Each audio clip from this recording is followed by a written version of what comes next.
Hey everybody, welcome to this holiday edition of the Road to the ProcureTech Cup, episode 16 in this 2024-2025 season, I should say. We've got some special stuff lined up for you today. I'm joined by 5 other ProcureTech consultants in our space. As you'll see, it's a quite colorful cast of characters.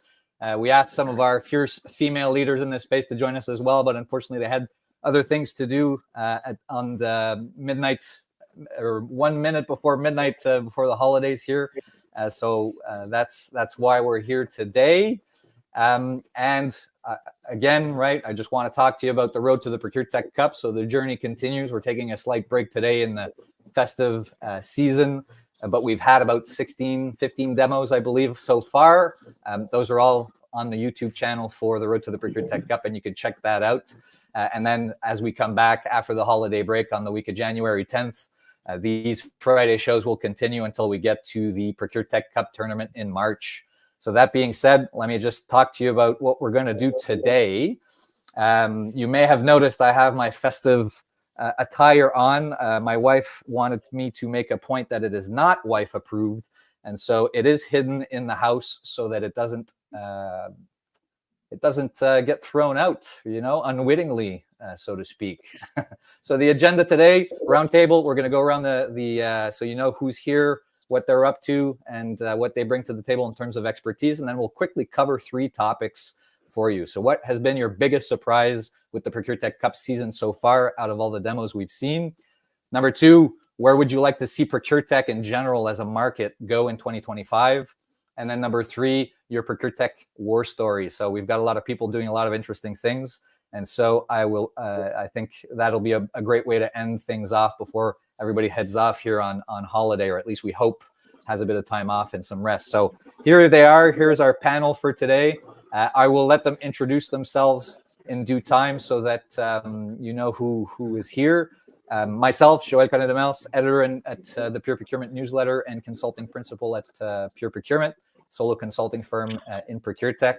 And Nico, thanks for joining us. Would you do the honors? Yeah, so thank you. Thanks for having me, Joël. So very excited to be here. Nico Beck. I started digital procurement now in 2020 after a pretty long career in Procter & Gamble in procurement. So a lot of passion for digital procurement, and based kind of between Switzerland and Geneva. So based in Europe, kind of the old continent. So we're a little bit behind some of the other continents here, but I think we're trying to catch up. And what's new for me this year, I'm becoming a procurement software reseller. So I think one of the first ones in the world, and that's very exciting for me. So thanks for having me. Very cool. Thanks, Nico. Jason. Yes, good morning from Australia. It's a bright and chirpy 3 o'clock in the morning here, but great to be on board, Joel. Appreciate the opportunity. Look, as I said, Jason, living in Brisbane, Australia. Look, I've been in procurement and supply chain for sort of 15 years.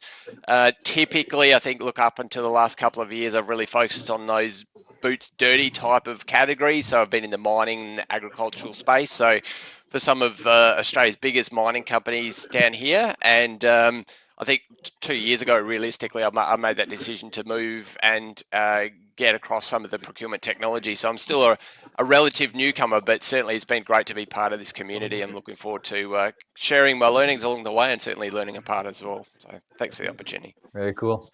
Thanks for being here, Jason. And yeah, the one that's gotten the up the earliest by far on this panel, James. Yeah, thanks, Joel, and pleasure to be on this panel as well. Thank you for the invite. So you and me go back a long way. When I first launched the podcast that I have, the procurement software podcast, back in 2020, you were actually one of my first guests. And where are we now? Almost 5 years later, it's still running.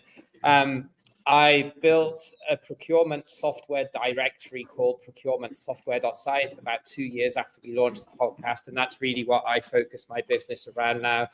Essentially helping people out there that don't have the money to subscribe to one of the more expensive research houses or to hire consultants to do that, to really hold their hands and give them free access to a database that can give them a short list of procurement tech in just a few clicks and a few minutes.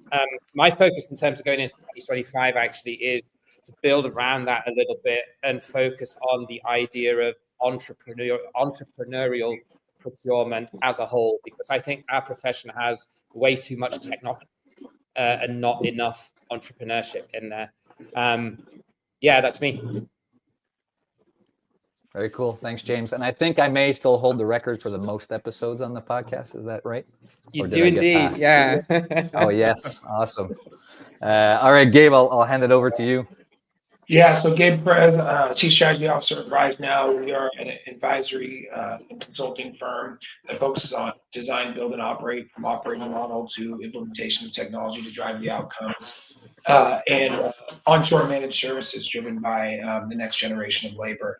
I'm also the ProcureTech Cup co-host with Joel every week, so I appreciate you having me here. I've worked with many of the people on this call, including many of the women that you invited to the call before, so excited for this discussion. Appreciate it. Thanks, Gabe. Yeah, and we're having fun with it, right? While learning at the same time. And last but not least, Karthik. Hey guys, Karthik Rama. It's a pleasure to be here, Joel, amongst these great gentlemen. I run an organization by the name Procurement Doctors. It's close to 3.5-4-year-old company, 35 procurement doctors. We are here to help anything within procurement, whether it's your tech implementation, process consulting, training, data cleansing, whatever you may ask. So that's what we do for as a living. So glad to be here. And I bring close to 20 years of experience, starting off as the average procurement Joe, pushing POs, working on contracts, and then doing some more interesting stuff where you save some money for the organization. So done all of that stuff. Very cool. So very happy to have all of you here.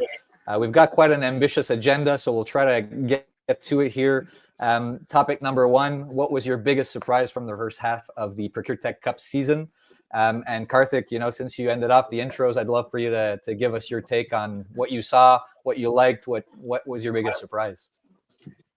Well, one of the biggest surprises that I had was the agility or the speed with which all these young organizations are ready to change with the change in trends, especially with the reports coming in from the big organizations, and how quickly they adapt and they change to the features or their strategy or their sales strategy or whatever you may say. Within a year, I've seen many people who see as something intake process or process orchestration as a key feature that many clients are looking for. I see many people build that onto their tools just to make themselves more relevant to that market. So that's something I found very interesting, right? And it's a good surprise. I don't know, the big guys have been thinking of it for the last 6, 7, 8 years, and they're still trying to figure it out to do it the right way. But you see within a year or 6 months, people are really quick and they change. So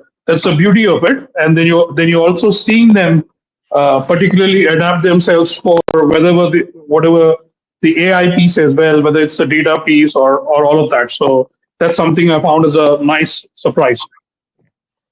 Yeah, I noticed that too, right? There's essentially like a lot of solutions have added intake capabilities, even if they're sourcing, even if they're a contract management tool, et cetera, so that if you don't have intake, you can use their module to be able to do that. Gabe, I'm curious to know what you saw, or what was your biggest surprise, given you were in every show, right? Like, I feel like you have probably a large database of insights to pull from. Yeah, I think I'll take a little bit of a different spin on it, especially since, I'm the let's get real guy. So I always look at things from a different perspective. It's really hard to differentiate sometimes. I can empathize with procurement professionals that are sitting through all these demos. And everybody has everything, everybody has every bell and whistle, and it's not a negative thing to the vendors, but like Karthik, like you just said, right? It's like they're moving so fast. Like one person had intake, another person didn't. I learned a sort of really good sourcing optimization vendor has also autonomous sourcing. I didn't realize that before I saw their demo. So it's really hard. And the other thing that's a surprise, and this is a combination of the show and what I'm seeing in the field, is that this started in 2020, which many of the professionals on here saw that wave and started their firms. And there was the wild west, but I think a lot of people are having to take a step back and look at something that procurement professionals have known about for a long time, which is the operating model, because CFOs are starting to say another piece of procurement tech, and it's not so easy to just go shadow IT. You really have to justify not just the capabilities, but why it leaves. So those are sort of the two areas that have popped out to me. And I feel like that's true in the sense where because you need integration to other tools, right? And as soon as you need integration to other tools, it's an organizational effort with IT, and you can't just do it yourself, right? So yeah, that's a very interesting perspective for sure. James, what was your biggest takeaway from the first half?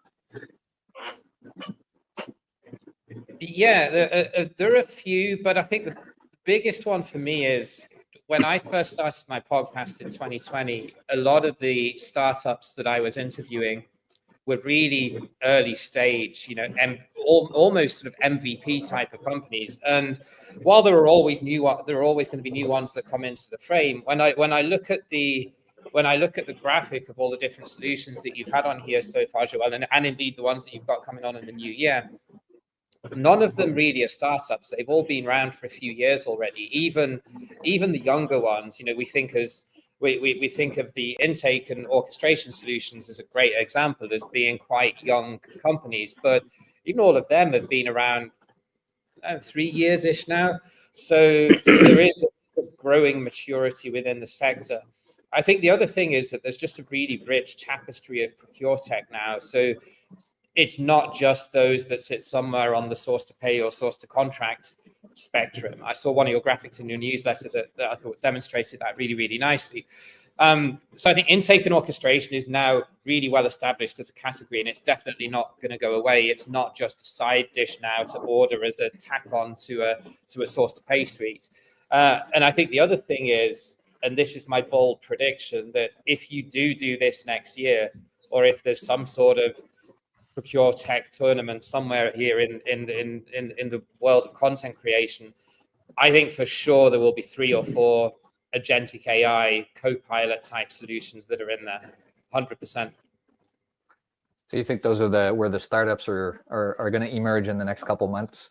And I love what you say about like the buffet, so to speak, of categories, right? Because I find you're allowed to flip the question now. Instead of saying what can the market do for me and then adapt your strategy to that, you can have a strategy and say who in the market's going to do that for me, right? And execute on your business strategy with the technology capabilities that you need.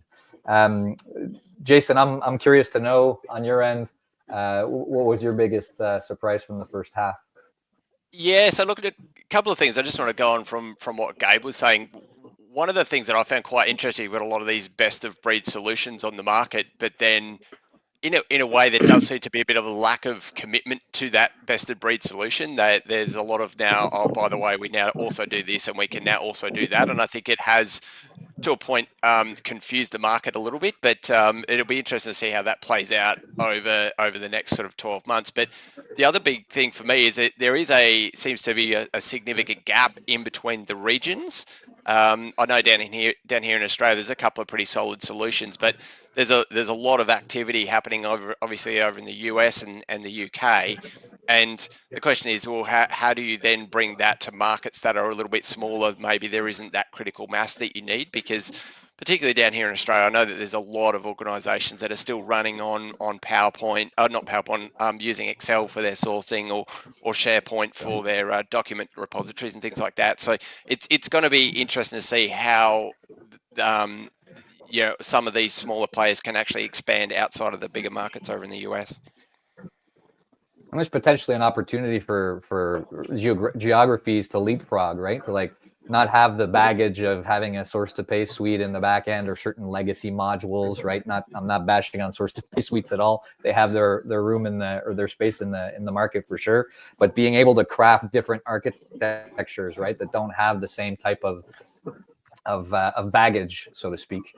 So that'll be interesting. Nico, on the source to pay suite side, I think it's a good segue to on your end, right? Like I'd be curious to know what your biggest surprise is, given you're very active in the source to pay suite space as well. Yeah.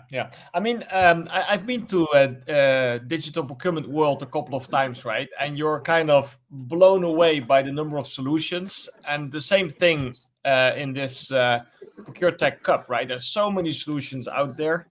How, as a buyer, you make sense of this all, right? And do you need to hire an army of consultants to figure out what's the right tech?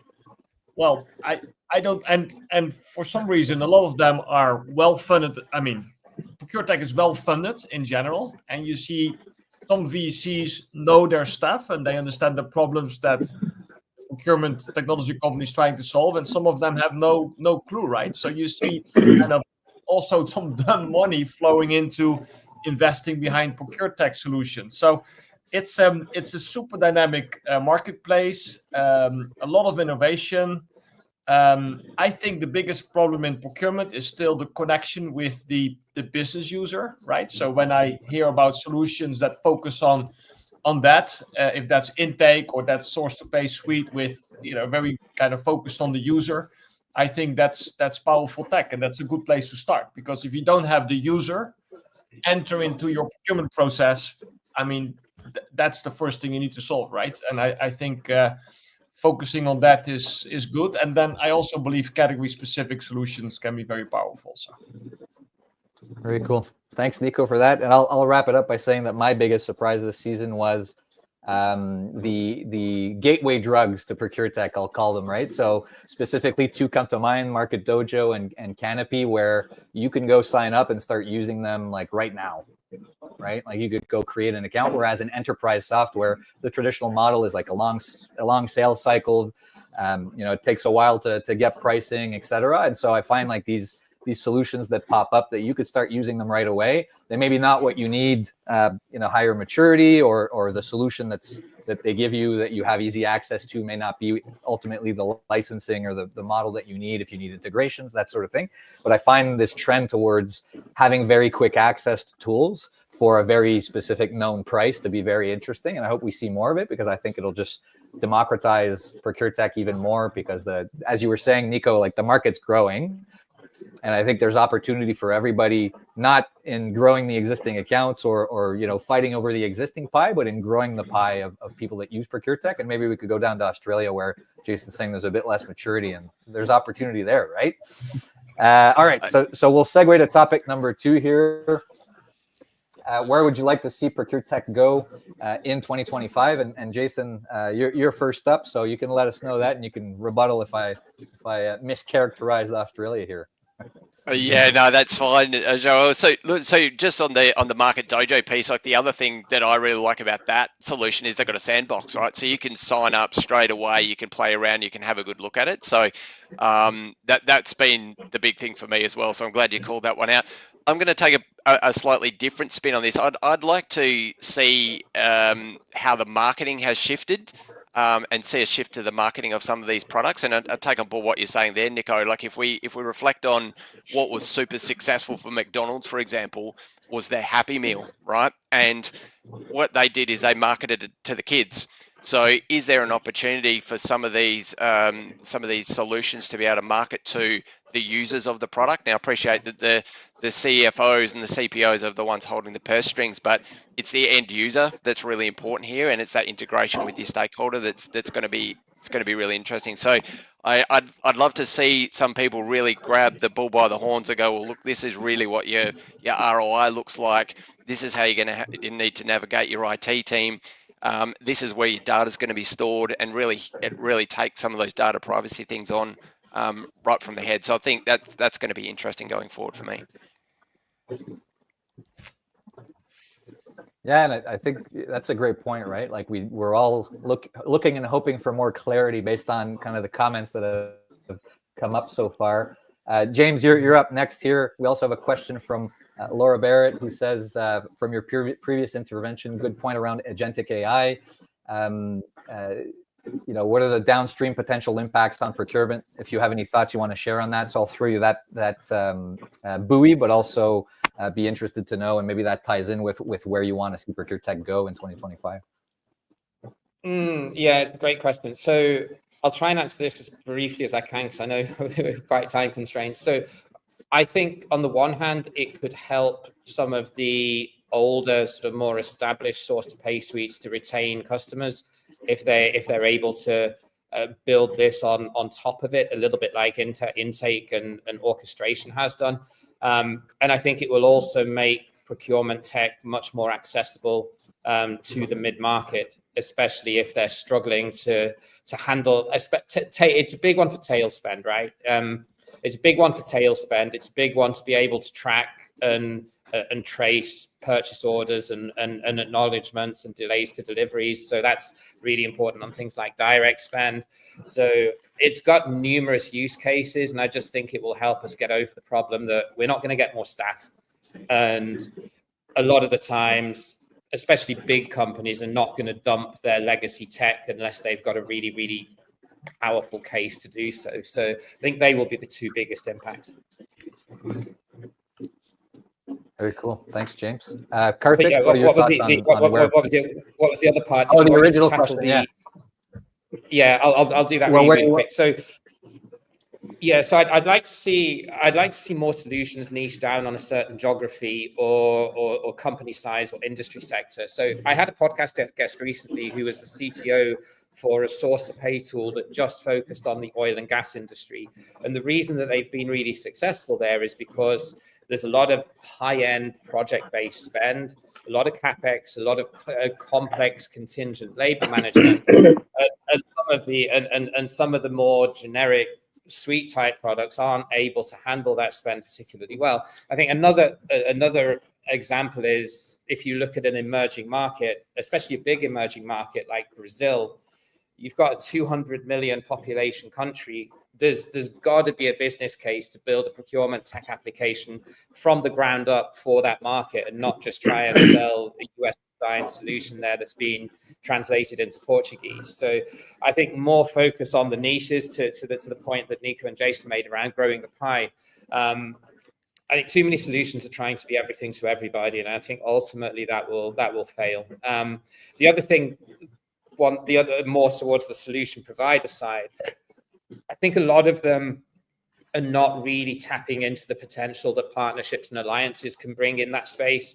So if you go as an alliance of companies that serve a specific sector, that's the only way you're going to beat a Cooper or an Ariba or an iValuer if you're trying to get an enterprise customer.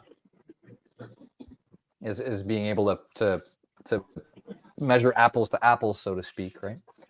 And answer the cybersecurity and integration challenges, all that type of thing. Yeah, and being able to present a unified front, so to speak, right? Sorry about Karthik. Let me know what's in your mind. Where does ProcureTech need to go in 2025? Well, I pray that the new trend lasts for more than a year. I don't want it to be the new shiny object. It lasts for a year and then you move on to something new. We need to, especially if you're looking at agentic stuff or something to do with AI or whatever, there's a longer lead time. It's not plug and play. And I wish people also took the time to level up procurement, because we all know there's so much tech out there. It's such modern advancements as well. I'm not sure whether the entire world is at the same stage. Like, for instance, in India, the maturity level is not the same as it's in the US. Similarly, for other regions as well. We are not like it's not like finance, right? Credit what comes in, debit what goes out. It's simple across the world. It's still we do it in our own way. So that's something that people need to understand, even building on the foundations as well before you jump into this new thing. And definitely, I was going to talk about the partnerships as well, James. but we don't want people building the same stuff over and over again, compete with each other. Rather, you could partner and maybe have a unified app store for everyone, and then you're going together as a solution, as a big solution, depending on the region or whatever you may say in the future. So that's something might be amazing next year. Very cool. Gabe, I'll throw it over to you to get your thoughts as well on where you think ProcureTech should go in 2025. I think you're on mute, Gabe. Sorry, I think that's the first time you had to say it on the show, but you know, I Yeah, know that's right.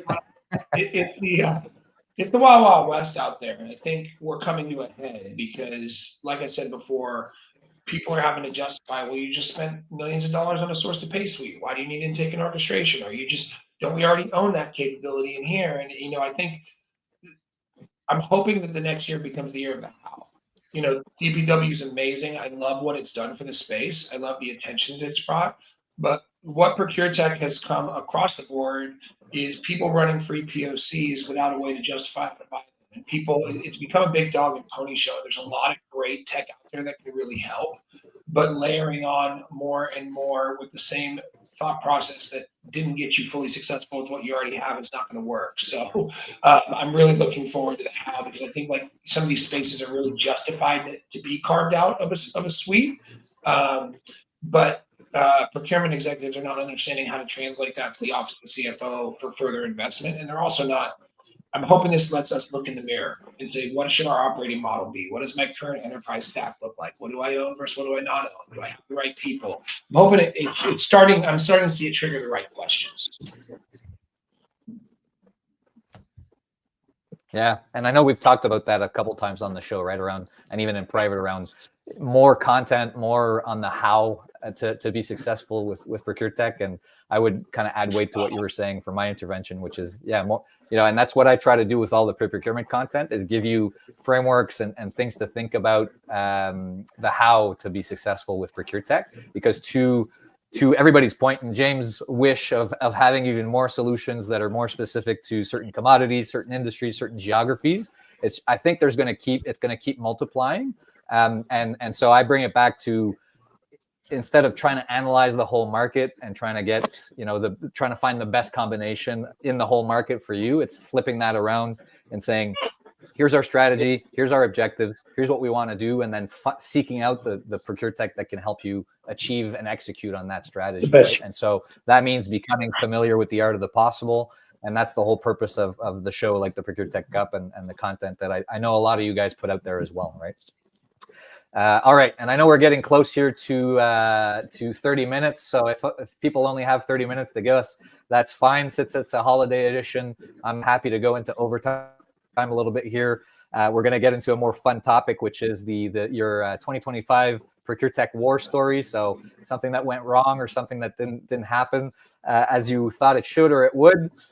So we'll start that topic off. But if you have to leave us after 30 minutes, happy holidays. Thanks for tuning into the show, and we'll see you again in January. For those of you that can stay a little longer, we'll get into the war stories. So Nico, I'll hand it off to you first. If you've got an interesting story to share with the group. Yeah. No, yeah, I mean, I think value isn't always where you think it is, right? So I was helping a client this year, and we thought, you know, they spend about 400 million on materials. So we looked at, okay, well, how can we optimize it? But actually, when we dig down, it's not about, you know, who buys the materials, actually how you order materials, right? So because we were tied to the customers, kind of suppliers, the suppliers that our customers wanted us to use.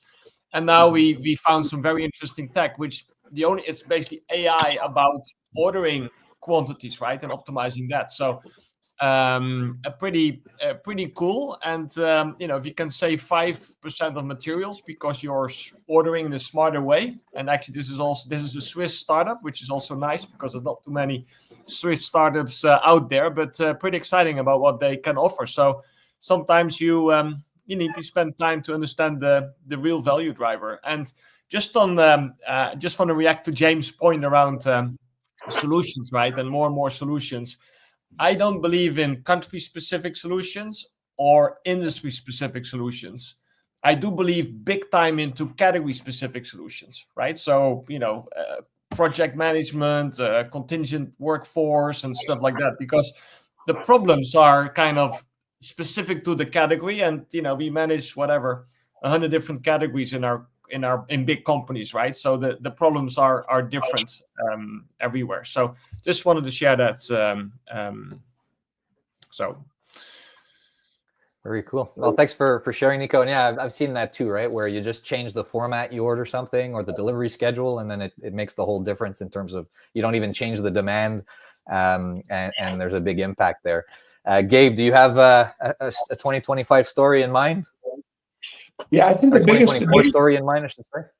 Yeah, the biggest thing I'm seeing is when I'm talking to, it goes back to some of the things I mentioned is, people are struggling, right? Constantly, I'm coming into environments where people have spent a lot of time on a POC, they've spent a lot of resources, but they had no path to get the project done. And it's because of this tech first, right? And I think for too long, procurement's had a pain, they've run to tech and they've turned on the tech, hoping the tech would be the magical being that would solve the pain. But there's so much more around the people, the process, the data that goes into solving the pain. So that I'm seeing, I've seen people that are, looking to potentially replace stuff that's working just because they can't justify two solutions. And I'm like, you don't need to replace that solution. You need to optimize that one. And if your business case is bigger around people and process, you can probably justify both because you probably need both actually. But they're struggling because CFOs are just putting their foot down, especially the people that have invested. Because I believe the source to pay suite is here to stay. I do believe that it's been overpromised in everything it can accomplish, and it's going to become more of like the ledger for spend. It's going to be mission critical, needed, and there is room, a lot of room for ProcureTech around it. But replacing it again isn't going to solve the problem that you had with it the first time in a lot of cases. So I think I'm excited because I believe some of the ProcureTech categories out there are opening the door for true transformation. Because people have to really sit back and think. We're going from an ERP to a source to pay tool was not the hardest justification because those things were being sunsetted and there was a compelling event. There's no compelling event for the ProcureTech. And so now procurement has to get creative to make a compelling event. Why do I need more tech? And I'm hoping that really stretches the boundaries to prove out new procurement at the C-suite, because we all know that it can really help at an enterprise level. And a lot of procurement organizations have struggled to communicate that. Hoping this opens the door for those conversations. We're starting to see it. And do you think that goes through like higher digital literacy in our procurement departments, or the burdens on the solution providers to build process and people into their technology and the rollout strategies? It's consulting firms. It's a mix of all of these. How do you so see let me get into the confessions of an ex-solution provider person. It's never going to come from the tech side. I mean, I saw a lot of customers that I sold very good tech to, and it was never fully the tech's fault that they weren't successful. It was the people and the process. And Nico's probably laughing because he knew me when I was on the other side selling the magical beans. But there's some really good tech out there, but the tech alone won't do it. So I think it's a combination of everything you're seeing on this call, from full consultancies to small boutique ones to independent boutique analyst firms, because the big analyst firms can't stay up to speed with all of this. So I think it's all of this above. It's this community that we've seen sort of emerge, but you do need a trusted advisor, whatever shape or form you take it, whether it's through one of the people on this call who have different offerings. Going about it the same way you have is not going to work. I like that perspective. James, what happened this year that is worth recounting? I'll keep this one short and sweet. So I mean this in the nicest possible way. I'll caveat that. I do a lot of work, obviously, on the solution provider side. So I have a lot of discussions, and a lot of my client base comes more from the solution provider side. And one thing that continuously comes up, we have an intake form that if anyone wants to get listed on our website, they can fill out with some details, and then we'll take that and we'll edit it and we'll list the solution provider in our directory. And one of the things that really comes home when you read through those is that a lot of people that work in marketing for procurement tech companies really don't understand procurement. And I mean that in the nicest possible way. And I want to help them, because I think this is, if you extend that to sales and product to some extent as well, I think this is hindering a lot of tech companies in terms of their sales enablement and being able to grow their customer base, because they're not able to talk the language of their customer. Yeah, and just to use a parallel example, right? I always talk about, like, if you're going somewhere where they've got an SAP backend and like they speak Japanese, right? Like, if you're not able to go in there and speak Japanese to them, even though you're selling something else, like you're not going to break through, right? Like, you got to talk about plants and company codes and purchasing orgs and all this stuff, right? So I think I like your point of saying, like, you know, if you're working in marketing and ProcureTech, like really knowing where you fit or where your company fits in the market and in the offerings of the market, and you know, it goes back to the point I think, Jason, you were making around having more precise wording and positioning. I think it all kind of ties together, right? Like, if you know your spot within the market, then you're going to be able to express it better, and people are going to understand it better on the other side. My war story, and then I'll hand it off to the others, is having to build ProcureTech when you know that ProcureTech is like right there next to you, right? Like, so I was in a mandate for third-party risk management and supplier onboarding.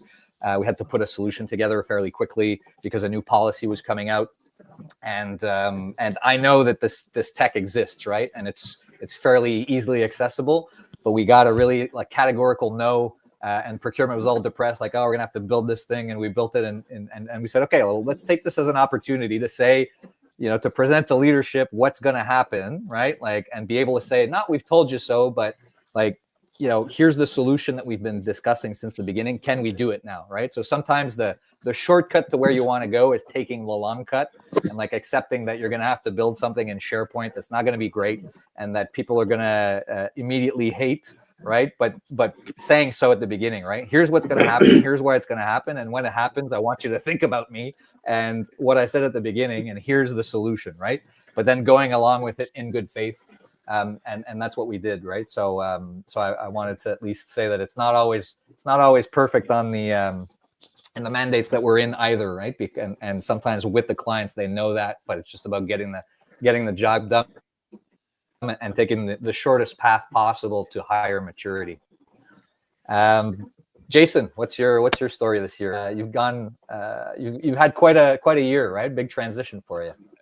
Yeah. Look, it has been. Look, at this story it's not from this year necessarily, but I really wanted to call it out because it sort of follows up on Gabe's comment as well. I did a big sourcing event a few years back for contingent labour. It's a very manual process, but then what we did was it's still one of the best pieces of work I've ever done, but it also ended up being one of the worst, I think, because we did almost like an ECI model. We got the suppliers in. We worked out what it is that we needed. We introduced some new technology within that space. So it was a lot to do with warehousing, contingent labour. And what ended up happening is after I left the business, 2 years later, it all fell in a hole. And the reason being is because we got the change management piece wrong. And so just going on what you were saying before, Gabe, like everyone needs to be on board with what you're trying to do. The end user needs to understand what that system is and the why that sits behind it. And so I think that's going to be one of the bigger challenges as well as we continue to go forward is around, well, look, what does that user uptake look like for any procurement tech that gets put in place?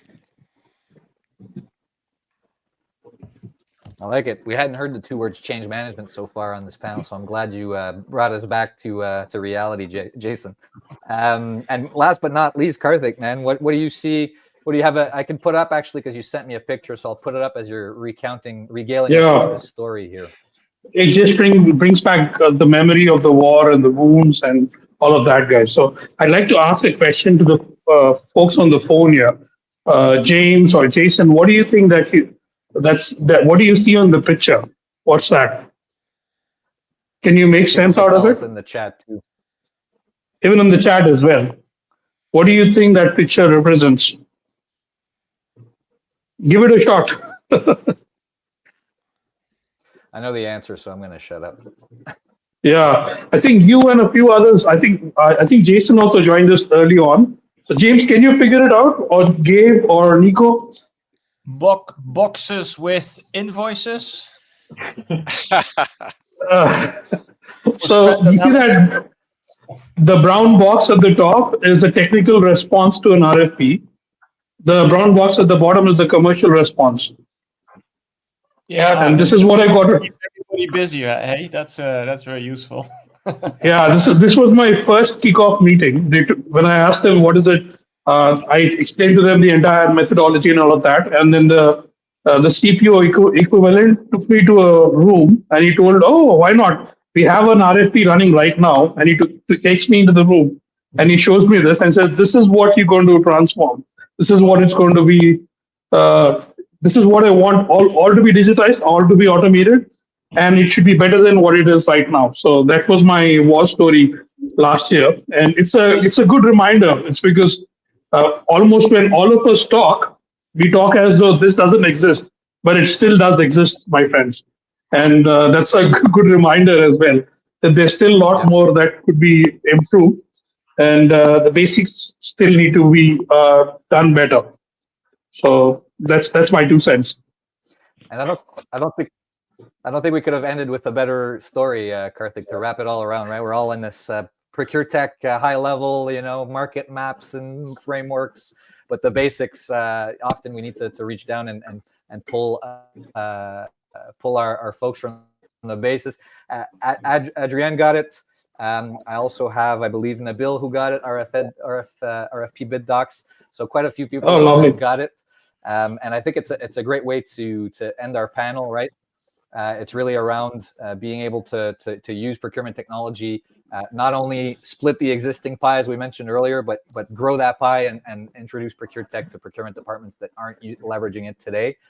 So we'll just do a last little round table here as a thank you for coming on. Just let us know where people can find you, what you're up to in 2025, and we'll wrap it up in that way, right? So James, would you kick us off here to wish everybody some happy holidays? Yeah, so easiest place to find me is on LinkedIn if we're not connected already. If you want to check out what we do, just go to procurementsoftware.site or go to app.procurementsoftware.site if you want to use our software finder. In terms of next year, I'm going to be focusing much more on my newsletter too. I'm going to be scaling down the podcast a little bit and just doing that monthly. And we're going to be putting out a weekly newsletter because there's only a certain amount of content you can create. So I'm going to be refocusing attention a bit more towards the newsletter and also looking at putting some resources together to help the procurement tech community around that problem that often their sales and marketing and product people don't really fully understand procurement and their end customer. Beautiful. Thanks, James. And Karthik, you've been last twice now, so I'm bringing up up forward. So let us know how can people find you, Karthik? So LinkedIn's the place. That's where I spend most of my days and nights. Whenever you find me, it's most of LinkedIn. You can also follow us. You can find me on my company page as well. And next year is super exciting. So I'm doing a little bit of everything. I want to create a few more procurement doctors in my company who can do stuff without me being in the face of it. We're close to 35 people right now. It might expand to close to, I'm hoping maybe 80, 90 or 100 head count. So there's a lot of work coming in. Me personally, I'm worried about taking it a little slow because I want to do whatever is helping me grow. So there are few core values that we're following, and I want to still continue maintaining those core values. So that's the fight that I'm fighting right now as an entrepreneur. Very cool. No, I know well, right? It's always like there's too many things to do, not enough time. But I appreciate that. And maybe if there's enough procurement doctors out there, we'll be cured from procurement ailments at one point in time. Jason, where can people find you? What are you up to next year? So best place to find me is on LinkedIn. Look, send me a DM. I've also got my mobile number on my profile, so if anyone's in Australia, they can give me a call. Prefer not at 3 o'clock in the morning. So, for me next year, it's all around it's all around collaboration. So I'm already starting to work with the guys at Acquire Insights who are doing a lot of data analytics work. So it's a good Australian company down here.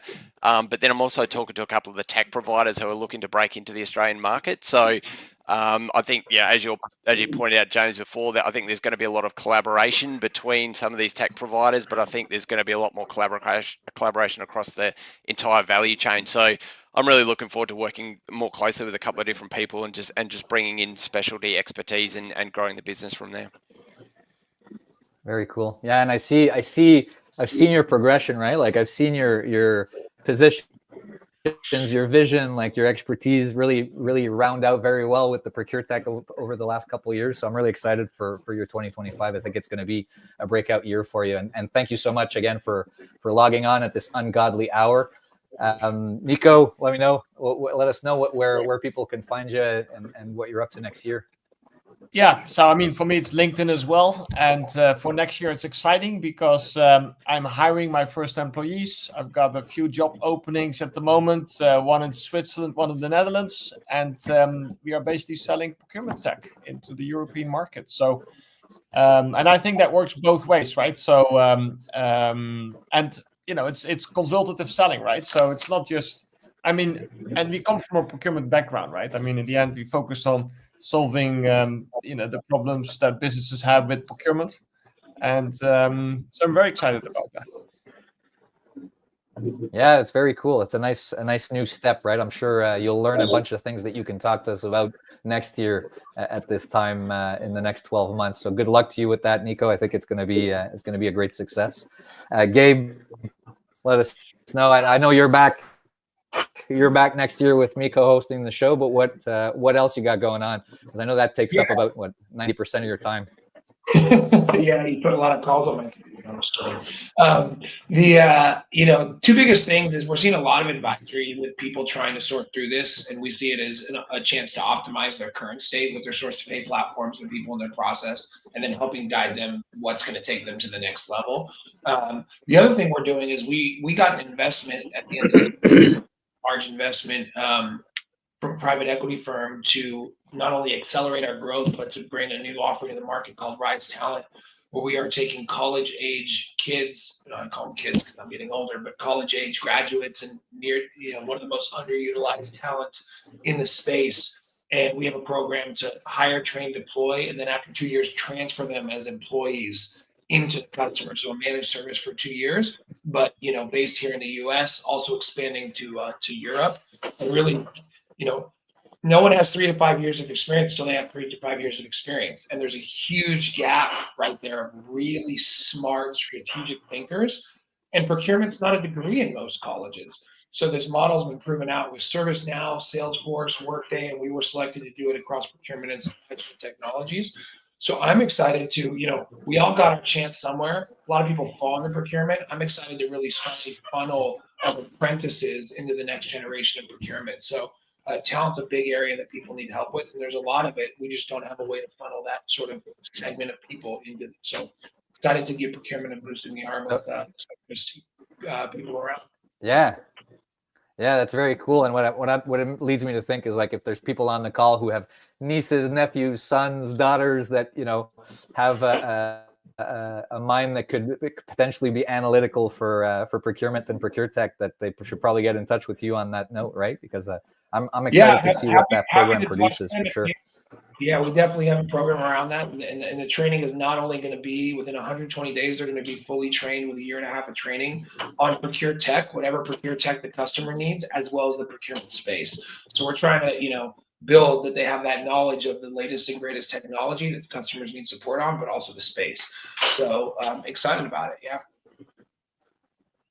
Yeah, they can act then, as they offboard the program as the bridge between the customer's context, their existing architecture, and where the market's going and where they can lead them. So that's very, very cool.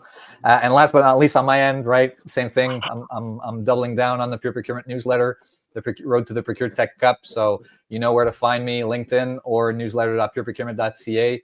I'm also trying to produce more video content next year. all with the mission of educating and leveling up our digital literacy in our procurement organizations worldwide, because I think it's a very powerful value lever, right? You could still get technology wrong. There can be too much technology, but when you use technology just right in your context, it can lead to some pretty powerful impacts and business outcomes. So on that note, Nico, Karthik, Jason, James, Gabe, thanks so much for coming on. Happy holidays to you and yours, and to everybody watching, happy holidays as well. We'll see you again in January. Thanks. Bye-bye, guys.